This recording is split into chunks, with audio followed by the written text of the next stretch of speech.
पिछली श्रृंखला में हमने देखा कि कर्ण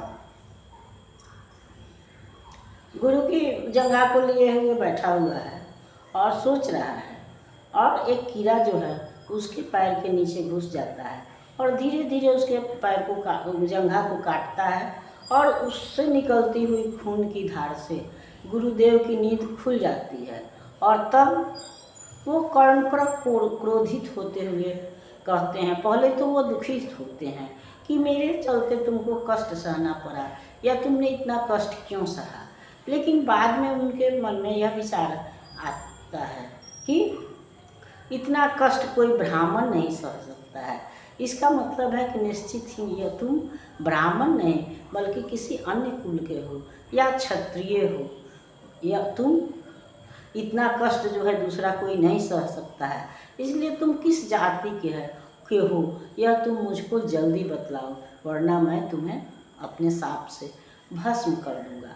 तो तब कर्ण जो है वह गुरुदेव के चरणों में गिर जाता है और कहता है कि मैं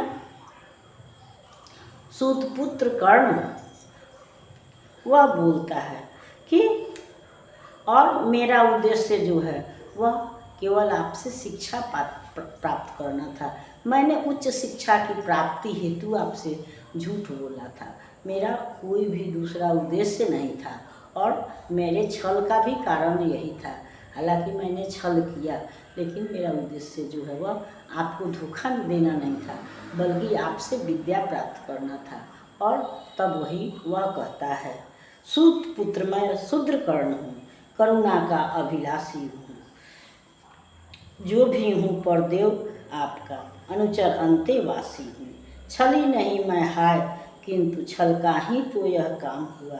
आया था विद्या संचय को, किंतु व्यर्थ बदनाम हुआ। बड़ा लोभ था बनु शिष्य में कार्तवीर्य के जेता का, तपोदीप्त सुरमा विश्व के नूतन धर्म प्रणेता का। पर शंका थी मुझे सत्य का, अगर पता पा जाएंगे महाराज मुझ सूत पुत्र को कुछ भी नहीं सिखाएंगे।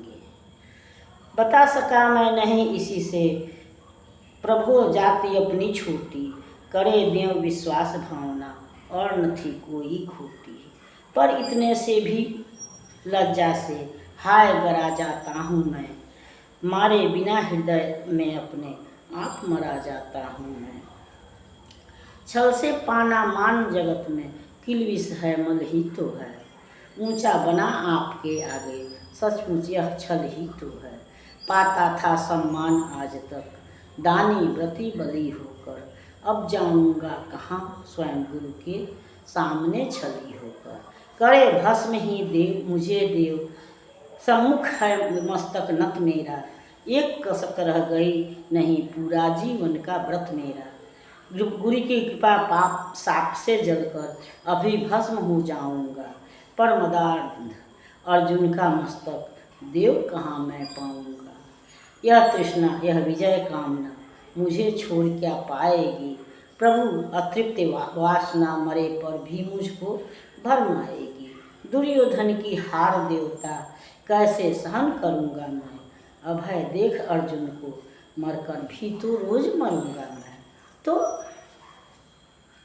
यहाँ हम देख रहे हैं कि कर्ण जो है वह गुरु भक्ति से विवश होकर के कीड़ा को काटने देता है, लेकिन वह अपने जंघा को नहीं हिलाता है कि उनकी नींद उचट जाती है। वह उसके प्रेम की गुरु भक्ति की पराकाष्ठा है।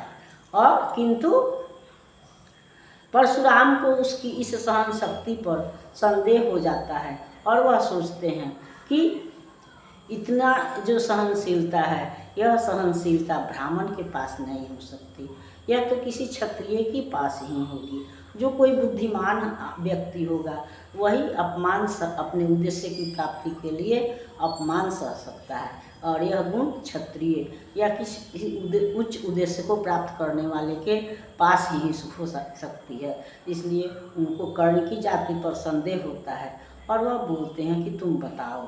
तब वही कर्ण कहता है कि मैं सूत पुत्र राधे कर्ण, और मेरा उद्देश्य आपसे शिक्षा प्राप्त करना था, उच्च शिक्षा की प्राप्ति के लिए आपके शिष्य बनने के उद्देश्य से मैंने झूठ बोला था, क्योंकि मैं यह जानता था कि आप केवल ब्राह्मणों को शिक्षा देते हैं, और अगर आप यह जान जाएंगे कि मैं सूत पुत्र हूँ तो आप मुझे शिक्षा नहीं देंगे।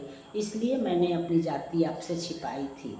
मेरा दूसरा कोई उद्देश्य नहीं था, लेकिन किंतु हमने आपसे छल किया है, तो इसलिए मैं दंड का भागी हूँ।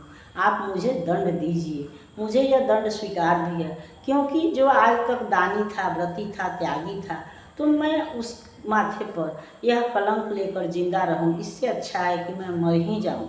लेकिन एक दुख यही है कि मैं अगर मर जाऊंगा तो फिर अर्जुन का वध नहीं हो पाएगा, और अर्जुन अगर बचा रहेगा तो मरने के बाद भी मुझे शांति नहीं मिलेगी।